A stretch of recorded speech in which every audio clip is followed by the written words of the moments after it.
Siusi e Patrizio News.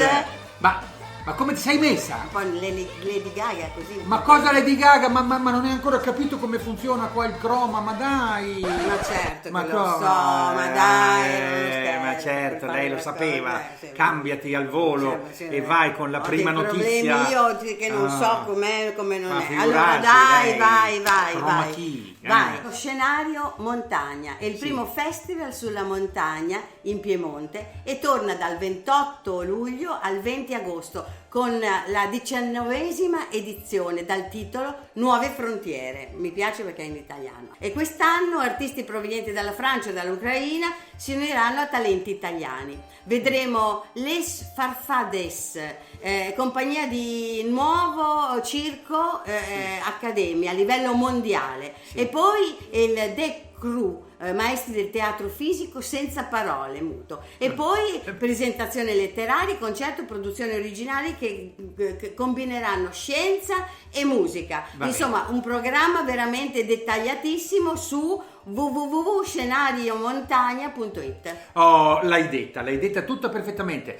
Io dico la seconda. Allora, c'è un'indagine molto interessante condotta da Jet Cost riguardo le paure degli italiani a volare. Allora, sembra che gli italiani volino volentieri, 7 su 10 non hanno proprio problemi, solo 2, come dire, non vogliono volare, ma sono interessanti le paure che noi italiani abbiamo relative all'esperienza del volo. Allora, abbiamo paura di perdere il volo, ovviamente, di perdere il bagaglio, di perdere il passaporto, di perdere la carta d'imbarco, e poi ci danno fastidio i controlli di sicurezza, l'apertura delle borse, eccetera, eccetera. Abbiamo paura della cancellazione del volo, naturalmente. Certo, è possibile. Abbiamo paura di superare il peso per il bagaglio, e invece durante il volo ci dà fastidio la mancanza di spazio per le gambe, i prezzi elevati di cibo e bevande, un po' di claustrofobia e la qualità del cibo. Io personalmente tutte queste paure le ho tutte. Vabbè. Ma scusa, hai paura di volare? C'è tanta gente che ha proprio paura di volare. Da questa indagine solo 2 su 10 hanno proprio paura di volare, gli altri volano volentieri. È la paura più giusta. Vabbè, non si sa mai, no? Vabbè, Vai comunque, un articolo di Vogue Italia esplora la tendenza crescente di fare le vacanze da soli. Allora, questa ricerca è una ricerca fatta proprio col giornale sulle teorie del comportamento sociale. No, ma scusa, dillo bene in inglese, si chiama Journal of the Theory of Social Behavior. Sì, esatto. Esatto, che secondo questo studio la ricerca di momenti di tranquillità e di solitudine è fondamentale nel viaggio. È proprio una ricerca che è saltata fuori prepotente nei viaggiatori e indica la nostra ansia, no? Del fatto di questo mondo iperconnesso, no? Dove sei sempre irreperibile, sei sempre che a un certo punto la gente incomincia ad avere voglia di stare da sola, di rimanere con spazi propri, di rimanere in mezzo alla natura. Mi sembra logico. Quindi tutta questa tecnologia ci renderà migliori, perché avremo sempre più voglia di essere in contatto con noi stessi e nella natura. Dai! Ecco, se volete andare nella natura qui in Italia, volete andare al mare, Legambiente e Touring Club hanno premiato 21 località costiere italiane che hanno il mare più bello d'Italia. Ah, e quale? Sì, al primo posto c'è Baunei in Sardegna, e poi c'è Nardò in provincia di Lecce, Pollica nel Cilento, Tropea in Calabria, Vieste nel Gargano, Castiglion della Pescaia in Maremma. La regione più premiata è la Sardegna con 7 località, 4 per la Toscana, Puglia, Campania e Sicilia, 1 per Basilicata e Calabria. A proposito di Sardegna, noi saremo in Sardegna da quasi fine luglio, inizio agosto, ci saremo con la barca adriatica, andremo sicuramente in tutti quei posti. Va bene, se volete imbarcarvi potete iscriverci a redazione velistipercaso.it. Redazione velistipercaso.it. Hai capito? Aspettiamo. Va bene. Allora, vale sempre la pena di andare a Pompei. Vale sempre la pena perché ci sono sempre nuove scoperte, no? Sì.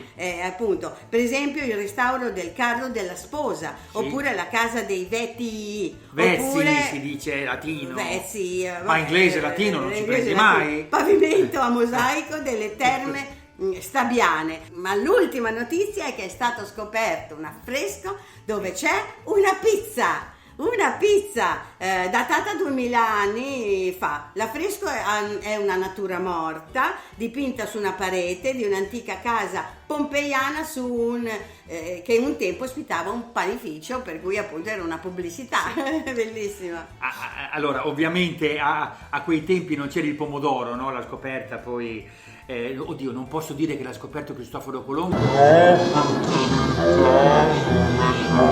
Ma insomma, comunque ha scoperto il pomodoro. Per esempio non c'era il pomodoro e probabilmente non c'era proprio quel tipo lì di mozzarella. Però è importante questa scoperta. Vorrei citare brevemente quello che scrive su Repubblica l'antropologo Marino Niola, bravissimo. Dice: la pizza di Pompei ci mostra allora come adesso che la pizza è un insieme di contenitore e contenuto, un hardware gastronomico compatibile con qualsiasi software. Ci si può mettere di tutto, ma rimane sempre lei, la pizza, perfino con la frutta tropicale, perfino con i gamberetti e cocco come in Costa Rica, perfino con il kiwi come fanno in Svezia.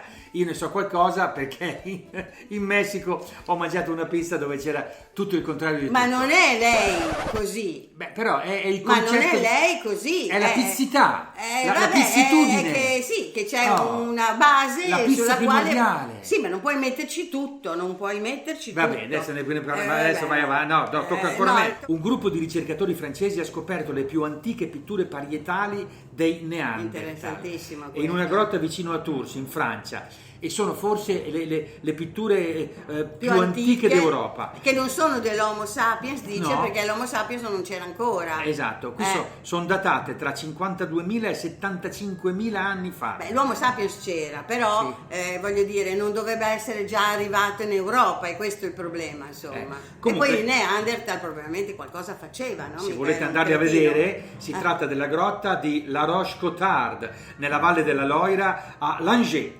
Altro che Egitto!